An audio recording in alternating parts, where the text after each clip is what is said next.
Welcome to part 2 of a 2-part series I'm titling From Pulpit to Peace, Lessons Learned from Leaving Ministry. And with my special guest, Chuck Luther, and we're looking at ministry as a whole. Why be in ministry? Lessons you should learn in ministry. The last segment, we looked at some stories, some experiences. Well, in this next part 2 of the 2-part series, we're going to look at, well, what can we learn from this? How can we grow from this? How do we be better as ministers of the gospel? And if you're trying to figure out where you fit into the story, just listen and take note. Maybe this is something you're going through. You might go through yourself, and some things you can avoid along the way. Thanks for watching. Continue watching and enjoy this next episode of Living Fully Fit.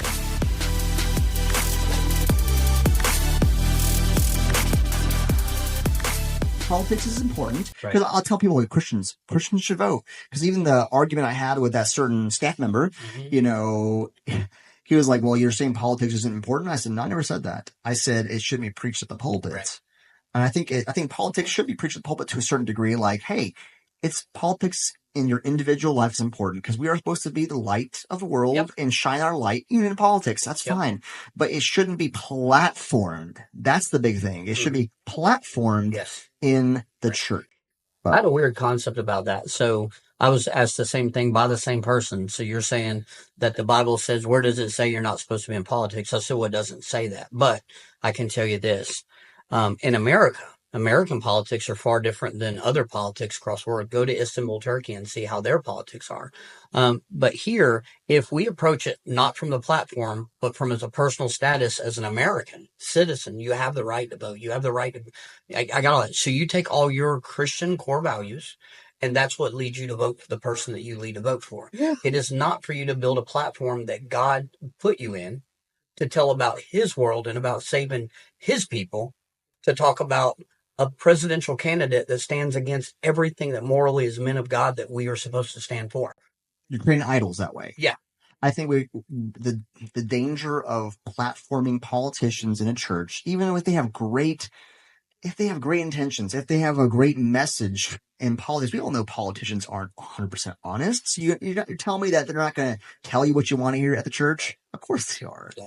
And the thing is, too, the biggest thing I'm concerned with is the idolization of these politicians. Yes. That's what we're doing. You put a politician on the platform, you're putting them above God. Yep. Church isn't for that. Church should be for two things: worship and the equipping of the saints. That's done. It. Yep. If you're doing anything more than that, then you're making whatever that is an idol.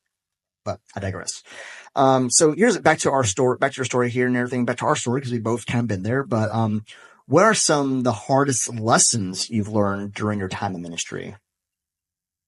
This is what this is about. We're looking at how do we learn? Yeah. And I think the lessons you've learned are going to be the biggest thing that helps other people who might be going through the same thing. Yep. I think that one of my biggest lessons I learned about myself at, 50 years old, 49, coming back into ministry, was that my wife had asked me, she goes, I don't understand. Cause she was, funny story is, you talked about Jess having that discernment. Nikki has this discernment. She saw it about a year and a half before I really started seeing it. She's like, why do you let that person talk to you like that? I've never seen you let him. And I said, well, God's doing a work in my heart. I did the whole Southern Baptist side of me, right? Oh, God's doing a new work, right? God's changing me. He wants me to be a doormat. No, God doesn't want you to be a doormat. But I was like, check your heart, Chuck. Check your heart. That's exactly there. I needed to check my heart, because me standing up for what was right was viewed as, because it doesn't allow that other person to take advantage of or manipulate. So now it's wrong. And I was told to check my heart several times. But I think that I learned real quick that, especially for somebody in ministry that listens to this, that's going through it, or leadership, you don't have to go kick your boss's door in and stand on the desk and scream at them. But you also don't have to lay out in the parking lot for them to walk over so they don't get their $200 tennis shoes dirty before they get in their new whatever car they're driving. Yeah. You don't have to be that person. That was probably the biggest lesson I learned. And then I learned a lot about grace. I thought I knew grace. The only grace evidently that I ever knew was a little girl I went to school with at that point, because I thought I had it down, and God showed me really what grace meant to be. And I still to this day, and I'll say this, I do not have a personal vendetta against that pastor, anybody on that staff or that church. I don't. I get accused of it. You and I both get accused of it, that we're bitter and we're angry. We're not. Actually, not bitter. Hurt? Yeah, hurt still stings sometimes. Yeah. But it's not what wakes me up in the morning and projects my agenda for the day. No, even with my content, what's funny is like I get inspired by a lot of things that happen in my own personal life. Yep. I get inspired by the news. I get inspired by what people post. Yes. So if you post dumb stuff, I'm going to get inspired by it. I might make content about it. So, exactly. I mean, there it is. Just reality. Especially since it's in a public eye. Yeah. It's not like they're privately making this and I'm hacking into their system and making content. Yeah. It's like you're making a public post. Yep. And it's something that, as a person who used to be in ministry myself full time, and as a leader and as a follower of Christ, I feel uncomfortable with that because the things that they're posting and saying are going somewhat, I felt a lot against what the Word of God really says. Yep. And the funny thing is, this discussion I had this last week with this particular person and everything, and actually even, I'm going to stop there. When Jess had actually reached out to one of the elders, and she had shared her heart with this elder is, well, AJ just is sharing unbiblical things. And he's like, and she's shared, Pastor, well, can you tell me an example? She changed the subject and went on about something else. And just like, this is the 10th time I've asked someone, show me how AJ is saying something unbiblical. And I don't always get it right, but if I'm going to put it up in the public forum, I'm going to make sure I do my research. I do my digging. I get into my Bible, get into my theology books. I get into some stuff. I'll do research. I'll go to different websites, different vantage points, and try to make sure I am educated before I make a post. I never act emotionally. Nope. I don't do that. Even if something emotionally triggers me, I pause. I'm like, okay, let me do some research.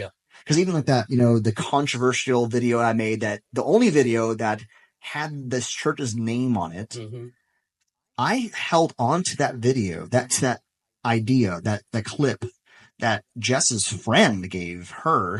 We didn't go digging for that. Right. Her friend, she introduced into the church, was like, hey, did you know about this? And Jess was like, what? Sent me the clip. I'm in Korea. And I'm like, what? And I sat on that.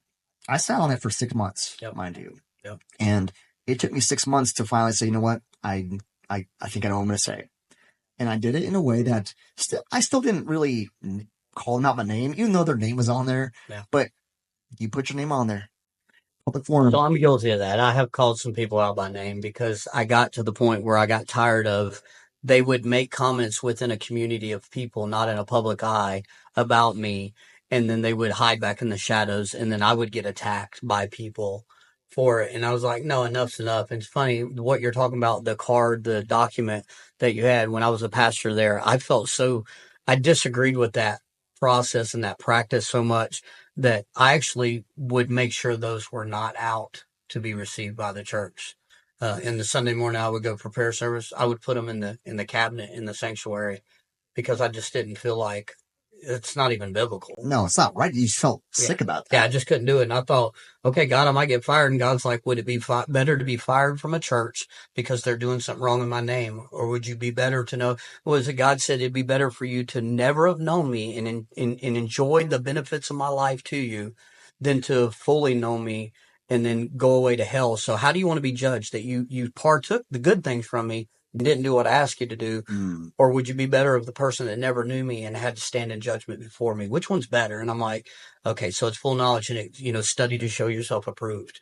You just said something. That's what we're challenged to do. We should do two things every day as Christians, I believe. Just my belief. I believe, one, that we should die to ourselves every day. Every morning we should get up and go, I want to die to myself. I don't want to do what Chuck's interior motives want to make him do and his wants and his needs. I want to do what God has me to do today. And then we should always, always, always not wait for 17 minutes of a pastor preaching every Sunday or maybe a midweek. We might be getting 45 minutes of maybe even not right biblical scripture. And that's how we rely on building our blocks. And the elder that approached me this morning, I could see that all his life, he's older than me. By the way, elder doesn't mean that you're an elder because you're the oldest person in church. Yeah. It's crazy. Because look at Stephen. God said, don't let them look down on you for your age, right? Yeah. Stephen was a leader, but in the community, he was nobody. Yeah. But then again, same thing with Paul. But anyway, so this person just started spewing, regurgitating what wrongful man's opinions have been preached to him over the years. And when I tried to help that, and same thing, I said, show me scripture and verse, chapter and verse, show me in the Bible so that I can stop teaching wrong. Yeah. Never got an answer. It's been 6 hours. You know what's funny is I was raised Southern Baptist all my life. And my mom, we were visiting my mom this year, the summer in Pennsylvania, and she was talking about, I don't let my grandkids, she's raising my 2 nephews. Okay. And she's like, they said, oh my God, and like, we don't want to take the Lord's name in vain. Yeah. And I was like, Mom, that's not what that means, right? Yeah. And I was raised not you don't say oh my God. Yeah. You don't even say oh my gosh or oh my goodness because it's too close. I remember if I said oh my goodness, no. Yeah. And I had to talk to my mom. I said, Mom, that's not what that means, right? I said it's about taking the Lord's name in vain by using the Lord's name to say or do something that's not the character of the Lord. Yep. Absolutely. It's like I give a good example from history, the Crusades. Perfect example. Mm-hmm. They did that in the Lord's name. Would God have condoned some of the acts that they did? Because some of it was justified. They were trying to protect the city and the holiness of the city. There's some things that okay, cool, but there are other things that went too far. Yeah. There was things that they did back in that time frame to the Muslims in that region, Yep. And you look at that history, it's like, okay, well, we justify the Spanish Inquisition in the Lord's name. Yeah. You look at that, the Salem witch trials in the Lord's name. So you see a lot of things that were done in the Lord's name in vain. And that's what I was telling my mom. She's like, oh, I didn't really realize that. And we had a good conversation. But you think about that, I was ingrained in me. Yep. And a lot of these things that a lot of these, leaders and people, members of the church that they're just regurgitating. Yeah. It's because it's been ingrained. Doesn't make it right. And no one's critically thinking to ask, why have I been taught this? Is this in the Bible? What does it really mean? Yep. It's like, today's sermon that we experienced at this one church I went to, and we're loving it. He was talking about Judges, and granted, the book of Judges isn't for me because it's not about me, but he was able to say, hey, what can we learn from this? Right. Can you regurgitate and can you use this exactly in your own personal life? No, because it's a story. Right. It's certain things in biblical, some things are narrative, some things are poetic, all these different things you have to consider when you're looking at the Word of God. Yep. And I don't think a lot of people are educated in that. And no one, there's not a lot of pastors who are doing that. Yeah. We've been blessed. This one pastor, he's been preaching that perfectly almost so far. I'm sure he's probably going to make a mistake here and there, but so far the way he preaches, he's expository preaching from verse to verse, explaining it, what's happening, who's writing this, why this is happening, what this means, and then in the end, what can we learn from it? What can we learn from this experience? Yep. And the sad thing, even in discussing, this one, staff member that I had this week, I would ask a question with a question. He asked a question. I'm like, well, about this, have you considered this? And he didn't have an answer, and it's just regurgitating things that I've heard his senior pastor say. Yep. Yeah. What was the one? All means all. Yep. That's the one I hear a lot. All means all. All means all. Yeah. Right? Yeah. Right? Can I get an amen on that one? Yep. Everybody? All means all. Yep. And there's isms, like some isms, just that's your personality. But if we start regurgitating isms, but not regurgitating the Word of God and what it really means, that's a huge, dangerous, slippery slope we're going on there. Yeah, absolutely. So during your transition, here's a question. What support system did you have, and how important was that to you? Because I know leaving the church and then seeing the after effects of it was hard. Yep. So what helped keep you grounded in your faith and the support system you had there? So funny you asked that. So my wife obviously was going to be she's always been my support system through the military, through deployments. I mean, she's been the rock, but I watched her crumble, right? So the reason why we started coming to this church is I was actually separated at the time. I'd moved out of the house. We were having some marital things. And so she calls me and says, hey, her exact words, hey, I know you hate me, but, and at the time, our daughter, she was 11. She said, we started going to this church because of a friend of ours invited her. And she said, Marley really loves it. She's sitting in the service. She's taking notes. She's really pulling in to God. And she goes, and I know where you are with your anger about God and war and death and all that stuff. She's like, but not for me, but for her. Will you come and support her? And I was like, yep. And I made it a point to let her know that I'm coming for her. I was so juvenile. I was like, yeah, I'm coming for our daughter, not you. And I was so arrogant. And so I sat there and started going that way. But when I watched what was happening to us, my wife went through trauma because of what was happening with me and with our family. And I resigned and I tried to do it peacefully. And the response that I got a couple hours later was that you'll turn all your keys in your computer, yada, yada, yada, this person. And until there's a conversation through the Matthew 18 principle, you are not allowed on church property, neither is your wife nor your daughter or any church event. You will be arrested. Is the exact words. Wow. I have that in writing. That was what the founding pastor sent me. So my wife crumbled. Where we're at now, a year and a half, year and 4 months later, my now 16-year-old daughter wants nothing to do with church because of that. Like we've tried to say, hey, let's go visit a church, and she'll tell me, Dad, I don't want to go. I watched enough of. I don't want to be a part of that. So that right there, I know this certain staff member just did a Facebook Live of why Gen Z's really leaving the church. Well, I'm going to tell you why they are.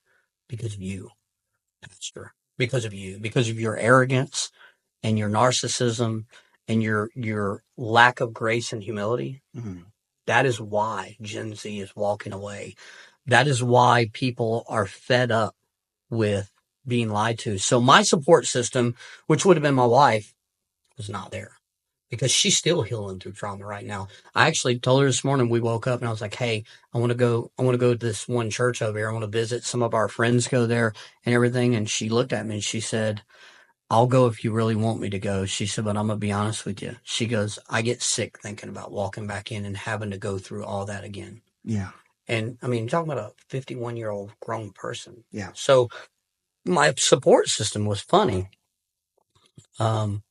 It came from members and friends like you and Jess and Caitlin and Brandon and just members that I was able to shepherd and hang out with as I was blessed to be a pastor in that time. The true people are there. And then what's weird is I've jumped onto a mentorship of men around the country that are just phenomenal speakers. They've been pastors for years. They are world renowned. Two of them are world renowned. Yeah. Like people, they were like, you know that person? There's no way you know that person. I'll show them a text. Like, actually, you just texted me earlier. And it's so weird how it is. So my support system wasn't what I thought it was going to be. I wanted a support system to tell me how right I was and how wrong they were. Right? That's the humanity in me. But the support system like you and like others, like I'll put content out. And I know you're like, yeah, it's like, I don't, I'm not going to subscribe to that because I don't really fully believe that. And I respect that. And I respect that you're not going to tell me, oh, yeah, that's great. And then when I walk out of the room, you're looking at Jessica and Chuck's lost his mind. I know you'd be wanting to go, Chuck, I think let's talk about that a little bit before you put it out. And so the two mentors that I have, funny, anything that I'm getting ready to post, and I'll send you a lot of stuff. I know you're like, why do you keep sending me all this stuff? I'll write stuff and be like, hey, I just wrote this. Look at it. I send it because I really want to know. Am I on spot or am I off for what I'm looking at? Because if I'm off, I'm going to respect that and go, you know what? Yeah, you're right. Let me look at this. Yeah, let me chew on this a little bit longer. Yeah. Instead of reactionary, throwing out there, because once it's out there, you can't take it back. No. So. Well, you know, what's funny is Jess is kind of the same way with Nikki, where she's like, she's enjoying going to church, but she's like at a very long arm distance. Yeah. It's like, I want to attend. I don't want to be part of anything just yet. I said, I get that. I understand. Because what hurt her is just the reaction of people and the assumption of people. It's not just even the reactions, it's the assumptions. Like someone told her, multiple people told her, well, you're just blindly following AJ. Like, so you basically just insulted my fiance by saying that, because Jess is a very smart person. Yeah, she doesn't blindly follow anybody. I'm not scared of too many people. I wouldn't cross Jess. No. I know she wouldn't hurt. She's not that mean person, but I don't ever. No, she's just very intelligent. Yes. And she can see the BS, you know, so, and you know, what's funny is everything I do, I'll run it by her and say, hey, what do you think about this post? She's like, post it. Yes, that sounds right. Yeah. And she digs in her Bible too. Yeah. When someone challenges anything, she'll go to her Bible, she'll go to her concordance, and she'll look at her study Bible, like, look at this concordance, look at this verse. It really means I'm going to make something here. Well, we were on that thread the other day with that staff member and going back and forth, and I was ready to get both shotgun blast out. And then I noticed before I even got my stuff typed, and I look and Jess just I'm like, okay, I just deleted my stuff. I said, I'm just going to step back because Jess has this. I don't need to jump in. Well, what's funny is that, people assume that she just followed me blindly. Oh, love is blind. I'm like, no, it's not really. She's very intelligent. She doesn't let me walk all over her. I don't even try to walk all over her. Yeah. I respect her and she respects me, and we have conversations all the time. So if there's something that I was doing, I guarantee you, if I was doing something that was really off character, she'd be like, AJ, what are you doing? Yeah. She would. She calls people out on the BS, that's just reality. Nikki does that. If I post something that's kind of edgy and I haven't run across by any of y'all and I post anyway, the first text or call I get is Nikki Luther. She's like, Chuck, what are you doing? Seriously, take that down. Yeah. I'm like, okay. Well, because here's the thing is, I think, again, like we've said, our intent isn't to attack. I think recently, and when it comes to my spiritual fitness segments that I make, it's transparency. Yep. And it's to bring awareness. Right. And again, I don't make stuff for new believers. I don't make stuff for people who don't believe. I make it for people who claim Christ. Well, if you do, here's what spiritual health looks like, and you're not looking like it, buddy. Yeah. And I think a lot of churches are like that. I'll tell you, before I left ministry, I wasn't spiritually healthy.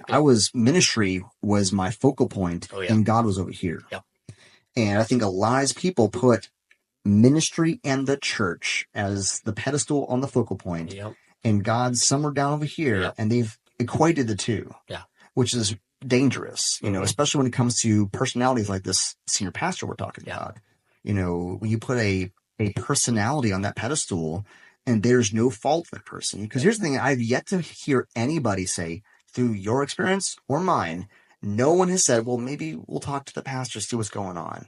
Mm-hmm. Not one person has said, well, maybe he is doing something wrong. Because, again, the trend that we've been seeing is so many people have left the church, a lot of staff members. You're just one of many in the last couple of years. Yep.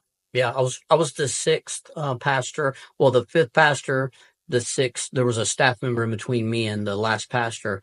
But 5 pastors, 6 staff members total that had left the church in an 18-month span up to July of last year, which that is problematic and a huge red flag. You would think. Yeah.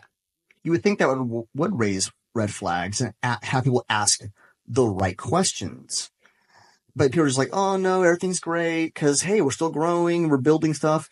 And I've gotten that. People are getting baptized. The numbers are up. I said, but yeah, you know what? So your front door is really narrow and your back door is 6 times bigger than it is. So you're only getting them in enough to count them, hold them for 90 days, and they're leaving. What is the rate of leaving? What is the average time for somebody, dwell time? How long do they stay at the church? Where is your actual metrics of success? And this pastor has said he loves pastoring in a military town because he gets a new congregation every 2 years, which is a true statement. That's why bad car lots and bad jewelry stores in this town stay in business, because by the time somebody figures out that you've hoodooed them, and they start to fight you, they're off to somewhere else and they've already forgot about it. They don't have time to fight. You get a new sheep in.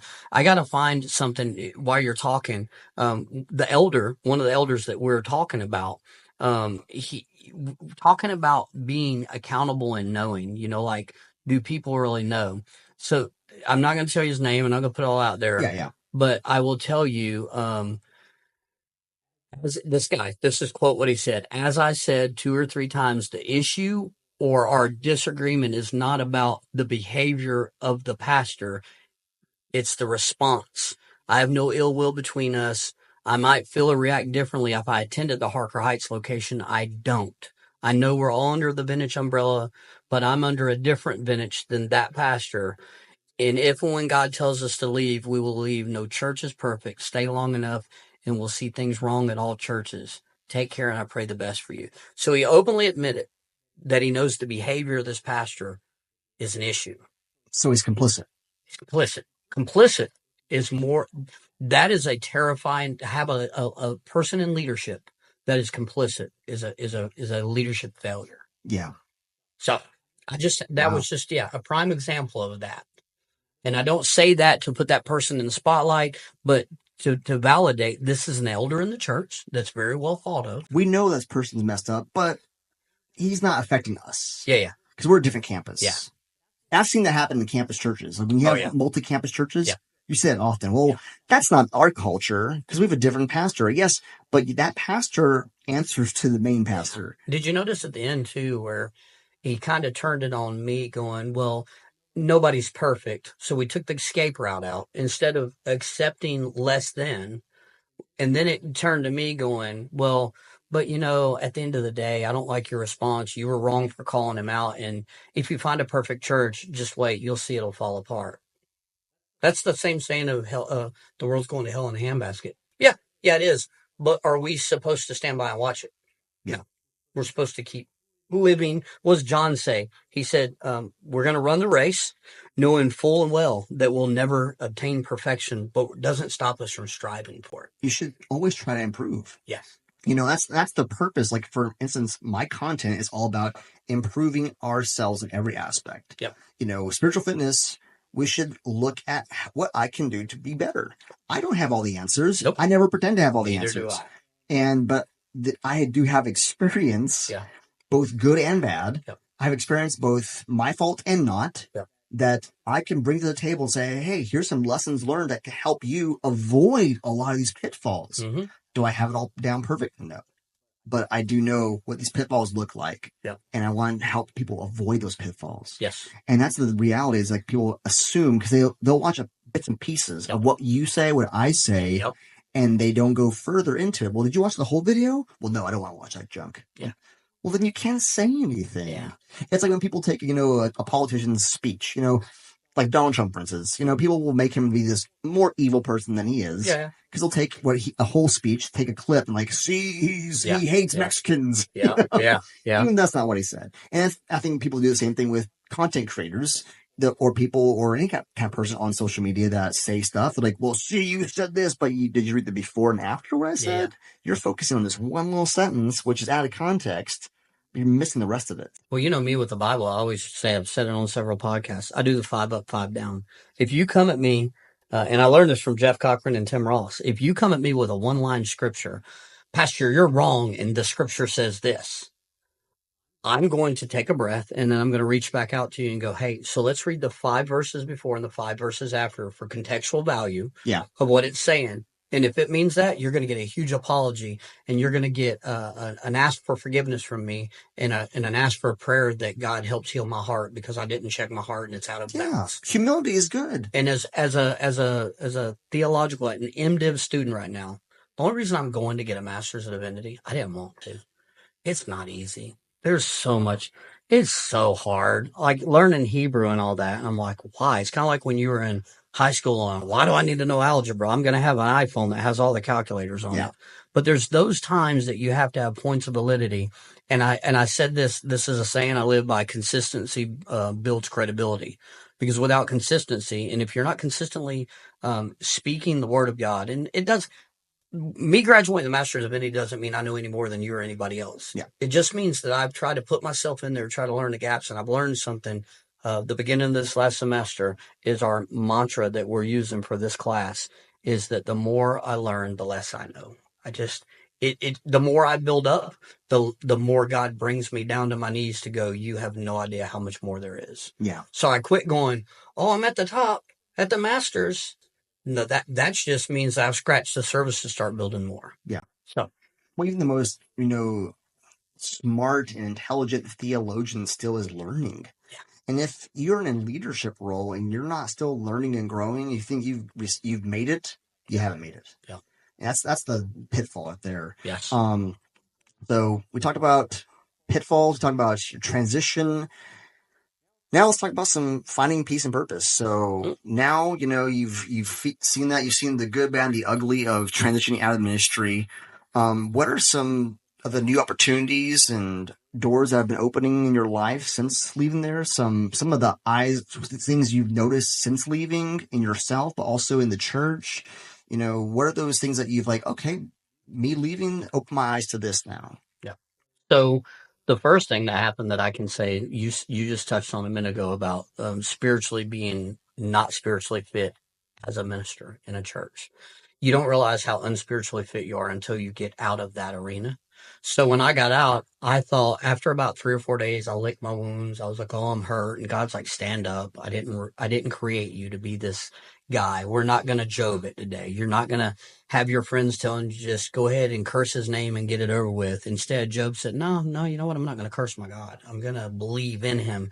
So God said, "This is where we're at. Um, you were actually getting sicker and sicker the longer you stayed. So now it's our time. Now I need to use what foundationally you got built upon there, but we're going to pull apart the things that didn't need to be there. We're going to reveal the things that I built through there, and then just watch me. The biggest thing I've gotten from God in the last year is he tells me, watch me. It's just watch me. I'm like, what do you mean? I'm always looking at you. Like, is this the dove looks at the sunlight? And I was trying to get all poetic and stuff. And God's like, no, no, you watch me. Like when you learned how to ride a bicycle, your dad told you, watch me, not the ground, watch me, and I'll get you. And before you know it, look, I'm riding a bicycle. Yeah. So it's like that. I just read this morning at NASA's headquarters. There's a poster of a bumblebee, and it says, paraphrasing, it says the bumblebee is not aerodynamically fit to fly. Its wings are too short for the mass of its body. And aeronautical logic and process says that. The problem is the bee doesn't know that, but the bee still flies. So it says, be the bumblebee. Don't try to figure it all out and let people tell you can't. Yeah. And that's the same thing with God. And God's like, okay, 6 weeks after I got out and I'm up, I start getting phone calls. I got inundated, like boom, 4 or 5 churches. What happened? What happened? This and Yeah. the other. Well, and what's weird is I got church offers like to go, hey, we need a pastor of this, we need a pastor of that. One of them is a very big church in Cedar Park, Texas, founded by a very big Christian music artist. I got a phone call while I was still on staff at Bennett's Church that said they heard about me through whatever, and they needed an operations pastor and this and that and a men's pastor, and they watched my teaching and this and that, and they seen me interact and yada, yada, yada. So I was like, man, this gig is going to be like 2 times what I made at Bennett's Church. And I'm like, oh, God, you're opening doors. And God's like, I didn't say to go there. Yeah. He said, this is the wolf in sheep's clothing, right? This is, you're listening to the wrong voice. Ask me about it. That's okay, God, should I go there? He's like, no. It's so funny. God's a very, like, it doesn't have to be how great thou art, King James Version. You know, we make this thing like we separate God from us and then get mad because God's not with us. We're like, you left us. No, you won't open the door. Yeah. I'm trying to listen. So I'm like, okay, God, what do? And then one after other came through. There were 6 offers. And every one of them I wanted to take. I was like, oh, I need money. This will be great. I'm back in ministry. And then the ulterior motive started coming out of, wow, I can show them. Yeah, I left y'all. You lost me. Look at me now. We're at a church with 12,000 members, right? And God's like, yeah, that's why I'm not going to ordain that. Because you're doing it for the wrong purpose, Chuck. So what I need you to do is focus on your family, focus on me and you, and let me guide this. And so over the next 4 or 5 months, I mean, I won't say it out now. There was a young lady that goes to our church we both know. I met her and her husband a year and a half before I left. It was their first instances of coming to the church. They've been there a couple of months, I think, and she was having some anxiety. She was having some struggles, and she always wanted to talk to the senior pastor, but that's not going to happen.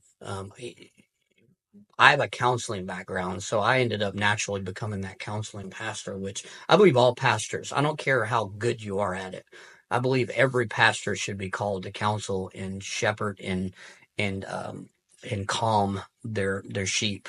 So no shepherd out in the field sees a sheep that's just acting crazy and erratic and does nothing about it and says, call the mental health behavioral sheep specialist and I'll just contain it until it gets here, right? Yeah, right. That shepherd says, no, I need somebody else, but until then, let me go comfort this sheep. And so she came in and she was a wreck, and it broke my heart. And I'm looking at her, and in my mind, I'm going, okay, God, I'm not ready for this. And God said, yeah, you're not. So move out of the way and just let me talk. And so I was like, okay. So I prayed with her, and it's so funny. It was a saying that I gave during deployment in 2006, like 13 years before. It just came to mind, and I was like, let me ask you a question. So I see you spiraling. you should change because you keep saying, what if this happens? What if that happens? And I was like, I can change. I can get you to change one word and everything will change. I promise you. And she's like, what? And I was like, so instead of saying, what if I lose my job? Say, even if I lose my job, my God is still my God. And what if me and my husband have an argument? Well, even if my husband and me have an argument, my God is still my God. He's still on the throne. He still controls my life. He has the hands that everybody's hands. So I gave that to her. And she hugged me. And over a couple months, I saw she did good and not good, did good, not good. Husband left deployment, did some things, came back. So fast forward 4 or 5 months after I've left the church, this person reaches out to me and said, hey, I want to tell you that we love you and we miss you. And we're praying for you and your family. And we're appreciative of everything you did while you were there for us. And she said, I want to share something with you. Yes, I wrote in my Bible. It's Southern Baptist. Write in your Bible, unless it's your name in the front. You should not write in the Bible. Do not highlight that Bible. Little Timmy, get off that pew. You're going to go to hell now. So she said, I want to show you something. In her Bible, she had written on the side exactly what we talked about that day, a year and a half earlier. And she said that very thing is what God used to get me here. She's graduated school. She's doing well. She's moving into her career. Family is just phenomenal. And she is actually leading people now. And it's so funny. I didn't do any of that because I had the power to make that happen. Yeah. I did it because I was obedient, and God said, and so God reminds me back to that. He goes, you didn't see, even though things were messing up in front of you and that's all you focused on. I was in the background orchestrating that no matter what way people take themselves, my will always gets done. Yeah. So the comfort is that I've learned I don't have to be in the four walls of a church on a staff getting a paycheck from a church, because I was told by that other pastor, because I was supposed to do a wedding for my daughter-in-law's little sister, who I've known for years. They were going to get married. So I was like, oh, I need my certificate, my paperwork. Credentials. Yeah. So that when I signed this paperwork as a legal document for the state of Texas, that they're legally married. Well, I reached out and I was told, yeah, no, that paperwork belongs to us. We're not giving it to you. You're not a pastor unless you were only a pastor at this church. And I was like, wow, okay. So I reached out to a organization that church used to use, and there was a difference of opinion in another person of that church's life that was just cut out. So I reached out, and this man runs in. I was like, hey, I want to ask you a question. Can I go back through school with you guys to get ordained? Would you be willing to pray about it and everything? And he's like, yeah, let me pray about it. Let me talk to my staff. And I said, he said, give me a day. He called me back like 3 hours later and said, hey, so, me and my wife were praying about it. Absolutely. Can you come down to the headquarters where we're at? I got some elders who want to be here. They want to talk to you. They want to search you. They want to talk through some things, and they want to pray with you. And then we'll go where God leads us. Well, I'd say 12 hours later, I was given my ordination certificate from a very well-known certifying organization. And they said, anything you ever need, let us know. And by the way, our platforms at all, like 93 of our fellow churches, are open. If you ever felt led that God wants you to come, then come on. That's awesome. So God just opened up doors and went, Chuck, just because you left a facility, a place, an organization, doesn't mean you left what I called you to. Yeah, absolutely. And I think, I wish I would learn this. I learned this the hard way, unfortunately, because I left the church in Pennsylvania. I was there for 3 years. Great experience. And the way I left was really broke my heart. Yep. I was kind of ousted out because I didn't fit their culture. Yeah. And I remember I had one of the parents who was a very spiritual man. He said, AJ, I think you need to take a break from ministry. And I was like, no, what are you talking about? I need to go find another church. This is what I'm good at. Yeah. I was, again, afraid. That's all I knew. Yeah. So I had offers. Yep. And I took, the next shiny thing. Yep. And that ended up being my downfall. Yeah. I wish I learned that. And I was young and stubborn. Right. It really, for me, taking a knee from full-time ministry and joining the Army, for me was the best Hear what you healing just thing. said? Leave a ministry and join the Army. A lot of Army guys are like, he's crazy. Yeah, right? Or everybody's like, why didn't you go chaplain? I didn't want to be a chaplain. Oh, yeah. It's the same thing. It's ministry still. And I wanted a clean break. And honestly, it was the most healing thing that I could have ever asked for. And it's great. It's like I've been able to enjoy church without having to be there 24/7. Yep. One thing I noticed when I was in ministry, Yeah. I was in church 80 hours a week. I was Oh, yeah. working crazy hours. And to the point, especially whenever we would lose staff, I had to fill in their gaps. Yep. You know, I was the youth pastor at 2 campuses, plus my buddy who was the worship pastor on the campuses, he left. And guess who took over worship over there? Me. Mhm. You know, we lost a graphic designer. Who took over the graphic design? Me. So I was holding like all these positions. Yep. No extra pay. Yep. And I bring up my family or stress. My pastor would just, well, I'm tired too. I remember actually asking him for a week off after a camp. And I was like, hey, pastor, I just need some time off. He's like, you just had time off. You were at camp. And I was like, pastor, obviously you haven't been to camp then, because that's not time off. No. That's stress. Yes. Especially driving to and from Colorado. Yep. That was rough. Wow. And I was like, okay, well, I'm tired. Well, I'm the senior pastor. I'm more tired than you are. And I'm like, okay, good talk. Cool. And I walked out. Never got vacation hours with that pastor, unfortunately. And I look at now, like in the Army, I'm mandated vacation time. Oh, yeah. They make you. Yep. You're not taking your leave. Why aren't you taking your leave? Yep. You're taking leave. Yeah. You know, we get 4-day weekends all the time. So it was been like me outside of full-time ministry. I've been able to actually be a better dad, you know, and be a better, you know, partner, be a better man. You know, I feel like I was stretched so thin where church became my God and God was there, but not really. Yeah. You know, even I noticed like whenever I was towards the end of my ministry, me reading the Bible was mainly just to prepare for the next sermon. That's something that always come up because I mentor pastors too. I'm a part of an organization that does that. I get to mentor pastors that I don't personally know that are not from my local area. So there's no thing, and it's really good. The only thing that I tell them up front is if you bring me something of a moral failure or illegal behavior, I'm going straight to the elders with it if you don't. But other than that, we can talk about things. You can tell me, you know what? Sister or whatever, she just sucks. She gets on my nerves complaining about how the carpet's not vacuumed and everything. I get it, man. It's just that way. Yeah. But so in mentoring them, I tell them all the time, you know, what are you doing who's caring for you? Yeah. Like you can't carry it all. No. You have to do something differently. So accountability is important. I think mentoring, even if you're like 70 years old, you should still have a mentor. Yeah. You're not no one's at any age or point in their life that they don't need a mentor. Need someone to kind of speak into their life. One of my main mentors is he's 39. Yeah. I'm 53. I'll be 54 this year. And there's nothing that I look at him going, well, you're not old enough to know that. No, he speaks in my, and he's not scared to go, Dad, that's stupid. Don't ever say that again. Yeah. Cool. That's good. Yeah. So to kind of wrap things up here. So what are some advice you would give to other people about to go into ministry? Kind of things to look out for, things to consider, based off of your experience. Because, you know, I don't want people to be dissuaded from joining ministry. Yeah. You know, I think the point of us sharing our stories of why we left ministry is to create awareness. Yep. And to help people before they make that jump. It's not for the faint of hearted. No. Joining ministry is not just this fun and games.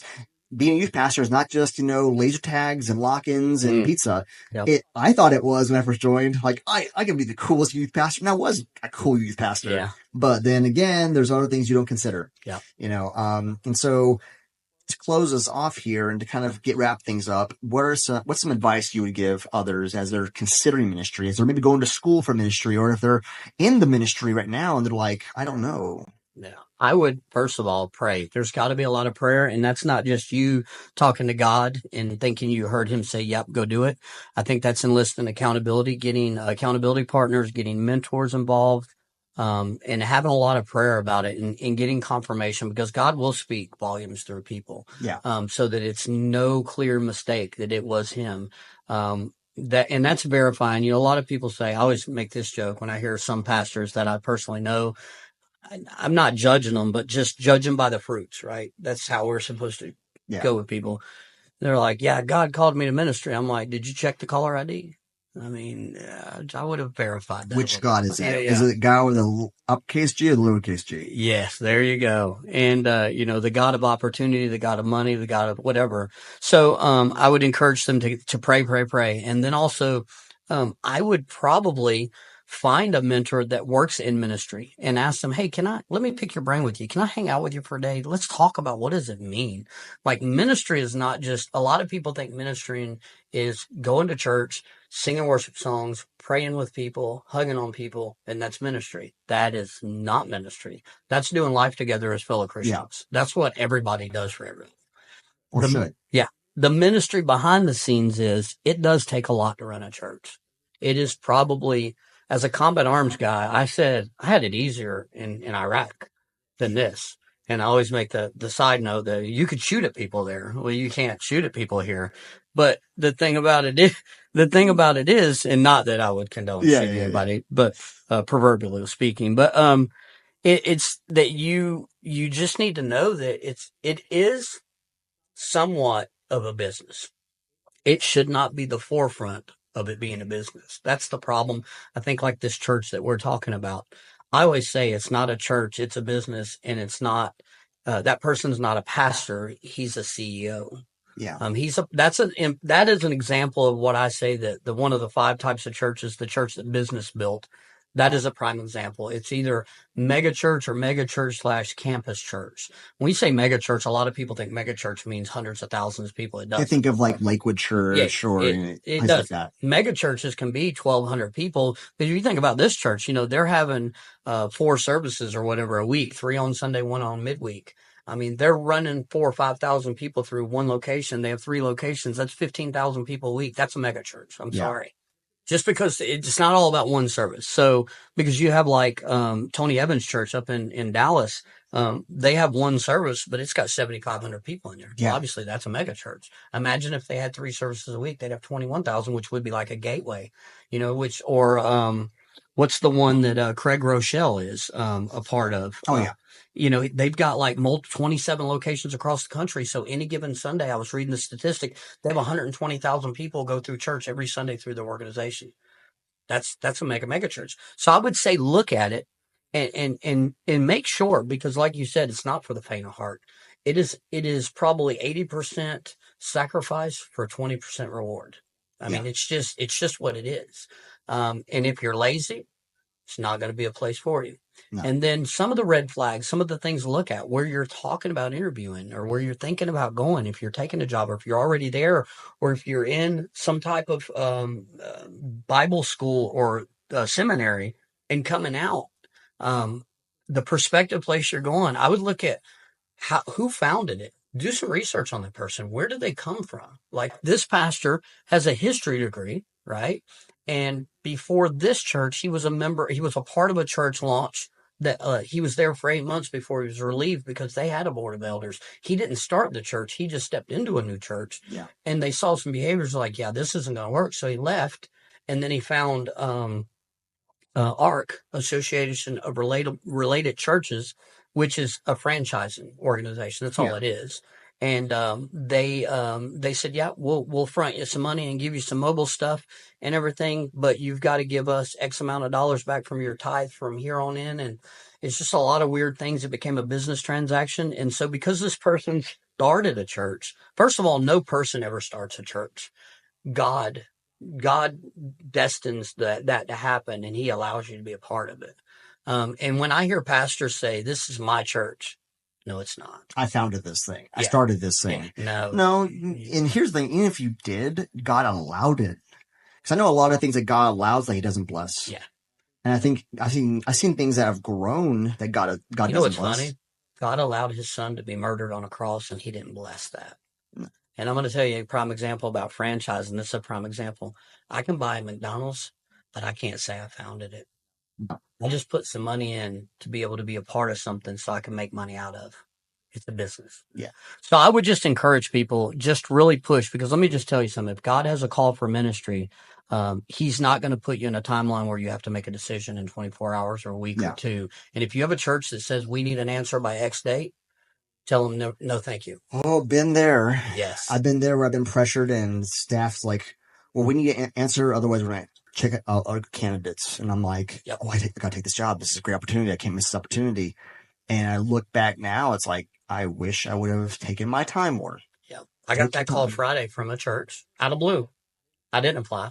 Yeah. They called me. They said, we want to offer you a church position. What position? Well, it's an executive pastor. Like, okay, you can ask me for my credentials or like, what is required of me? So we talked through and I was like, yeah, let me pray about it. Well, I got the call later that day and said, hey, we need an answer by Sunday or we're going to have to move on. I said, well, I appreciate the time and the opportunity. And I prayed that God puts the right person in that right seat.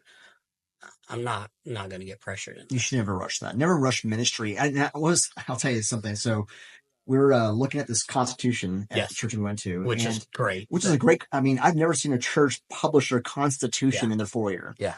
And one of the things for membership, it didn't say you have to serve as a member. Yeah. At the church we're talking about, Yes. that was a requirement. Serve twice a month. And you have to tithe. Yep. And if you don't, then you're not a member. You're not a member. Yep. And what was funny is my experience when we were about to leave this church, and I told the worship pastor, say, hey, I want to revoke my membership. Because usually that's how I was raised. When you leave a church, you revoke the membership. And you transfer your card? Yes, there we go. So that's how I was raised. Yep. And she's like, well, you haven't been serving, so you're not a member. I'm like, I'm in Korea. So I had no choice, but okay, message received. I get that. Cool. Yep. Thanks. Yep. Now I know y'all's heart. Cool. So as long as I'm actively serving and being the grunt, then I'm a member. But my question was like, was her husband not a member when he was deployed? But for the 2 years to Turkey. Yeah, that's neither here nor there. You know what's funny is if for people listening to this, do some research. Don't take my opinion or AJ's. Look up defellowshipping from the church and see what the process is. And I promise you, biblically, none of these churches are following that. And the crazy story is, we know not to get on a bandwagon, but we've heard in the Dallas, in Texas alone, in the past 6 weeks, there's been 9 major pastors removed or quit from their positions because of scandal. Lots of big scandals. And I know we're all men, and I get it, and we're human, and all other stuff. But like we have this one church, and I won't say the name or the name of the pastor, but he was found out that he had a inappropriate relationship, a sexual in nature relationship with a 12-year-old when he was like 30. So the church calls it a moral failure, but I call it rape, which is a crime. Yeah. So the church allowed this man to take retirement and step down and move back. Yeah. Why is he not arrested? Yeah. And that's the scary thing about churches buildings that call themselves churches. Just because you have a 501c3, and that's a whole nother episode we can talk about. That's money. But just because they have a church on the billboard out front doesn't make them a church. No. So. That's the thing. I think the biggest lessons for me in leaving my ministry is, one, be very prayerful and mindful. Yep. And like right now, we're taking our time. We're investigating. I picked this up. I read this thing. I'm going to keep reading this. I'm going to highlight stuff in this Constitution. And I loved it already. Already, I'm like, wow, this is great. But I don't want to be blind by that either. Right. I want to be, wise. I want to be discerning. I want to make sure we're praying about it. Yep. I want to talk to the pastor a few times. I want to meet some of the elders. I want to get to know the heartbeat of the church. Yeah. And that's why I would recommend to anybody going into ministry or even attending a church and serving as a volunteer in ministry. Yep.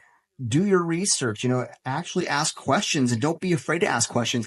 And I'll say this big one, if asking questions causes issue, leave right there and then. Yep. If you can't ask the pastor, the staff questions that concern you, and they're like, well, this might not be the church for you, then thank you. Bye. See ya. Yeah.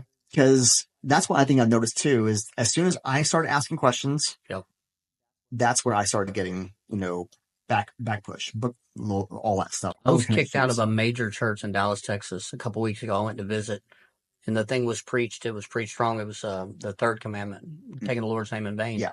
And I talked to that pastor, and I wanted to talk through some stuff, and they brought me 2 pastors. They brought me the pastor that preached, which is not the founding pastor. They brought me an executive pastor. And then after I said, well, I believe you're preaching it wrong based upon this, and I gave them the scriptural reference to my point. He didn't disagree with me. The pastor that preached it walked off. The executive pastor looked very uncomfortable, and then the head of security asked me to leave the building. So I was escorted off the property. Not for anything crazy or illegal. He told me, he said, you're disturbing and causing a scene. And I'm talking in the same tone. I was like, I'm not. I said, I believe that we've inherently just taught 3,000 people wrong. Yeah. So I just feel like I need to let that pastor know and make sure that he understood. Maybe he didn't realize what he was saying. Yeah. But he walked away, and the guy's like, yeah, well, it's private property. You got to leave. I've never once read in the Bible where Jesus said, when they screamed at him and made fun of him while he was preaching, hey, can y'all remove him because this is private property? Yeah. So, It's funny, actually, today's sermon, this pastor, he said, hey, at the end of the service, if you have questions about the sermon, concerns, or you just want to talk, I'll be right here. was he there? Yeah, he was there. Nice. Standing right there. And then they had some elders to pray with people and everything at the end of the service. And I've seen every Sunday, it's the same thing. He's consistent, which is great. And you don't see that very often when, like, hey, if anything that I said today you have a question about, I'll be right over here. Yeah. To answer your questions, to have a dialogue. I want to get to know you. I want to help answer questions and walk this through. And you don't see that in churches anymore. You see that in maybe small, tiny Baptist churches in the country, but very rarely. But so, last little question here before we close. Do you see yourself ever returning to ministry in the future? What a question, right? I said, up until about 4 or 5 months ago, I said I would never be on a church staff again. I will never work within the walls of a church. And then God's like, hold on, never say never without consulting me. And if it's my will that you work in a church, then you will work in a church. Yeah. So I would probably be very apprehensive to walk back into it, not because I'm worried about everything everybody else is doing wrong. I'm worried about what baggage I'm going to bring in. I want to make sure that I'm healed from what happened and I own what I know, because what I don't want to know is we're doing this podcast for awareness, not to beat a church up, not to scare people away or not to sway anybody, but just to let you know all the information and make the best formed opinion. Yeah. The same thing is I want to make sure that I'm completely healed and that I don't jump in, because I could have jumped into $150,000 a year salary to be a cool pastor at a cool church that has the first weekend they were there, their first sermon, they had Tim Tebow as a guest speaker. I mean, what a cool church. Yeah, absolutely. But who wouldn't want to do that? Yeah. And I wanted to, but I knew that if I did that, it was going to burn in flames because it was me and not God. So I would, if God chooses to bring me back in, to a full-time ministry position in a church or an organization, I'm going to do what God tells me to do. But in the interim, I'm going to keep doing what God tells me to do wherever it is. I'm going to preach to the homeless people and the other pastors I mentor and all my friends and family. And we'll just keep doing it until he switches it. Awesome. Well, Chuck, thank you so much for jumping on. It's so glad to actually have you here in person finally. Yes. I'm sure we'll be doing a lot more of this now that I'm back and you're back in town and whatnot. Yes. I would say, and next topic's definitely I like to talk about, church finances. I like to look into, dig a little deeper there, those kind of things. I think we talked about in the last podcast of metrics of success, what that really looks like. Yep. There's a lot of different topics we can hit, but I definitely want, to thank you for coming. Yeah, thank you. Thanks for having me. Thank you for watching. And if any of this stuff you have questions, you have concerns, please make a comment on the DMs. If honestly, this isn't for you, like I said, this segment just stirs you the wrong way, hey, it's fine. It's not for you. No harm, no foul. But we do ask, to ask questions with good intentions and a good heart. And we're so happy to answer those and to help navigate. Again, hope this was helpful for you as you're developing your own spiritual walk and becoming more spiritually fit. Thanks for watching. Thank you for watching another episode of Living Fully Fit with Coach AJ. Hopefully this segment helps you in your journey, in your spiritual walk, and especially your spiritual fitness. And maybe this message isn't for you, and that's fine too. We are here to help you navigate through your life in every aspect of fitness, whether it's mental, emotional, relational, physical, and especially spiritual. And this episode is really guided and designed to help you understand ministry. Maybe ministry is for you, maybe it is not. And that's okay too. We want to help you grow and become a better version of you, regardless of your thought process and regardless if this is for you or not. But if you do enjoy this kind of content, make sure to subscribe down below to receive new updates and new content. And make sure to select the notification bell to receive updates on this content. And if you love what you're watching here and you want to help support the channel, make sure to hit a thumbs up. And then don't forget also to share the link down below with someone that might benefit from content like this. But anyways, thank you for watching. And if you want to engage in the community, make sure to make a comment down below.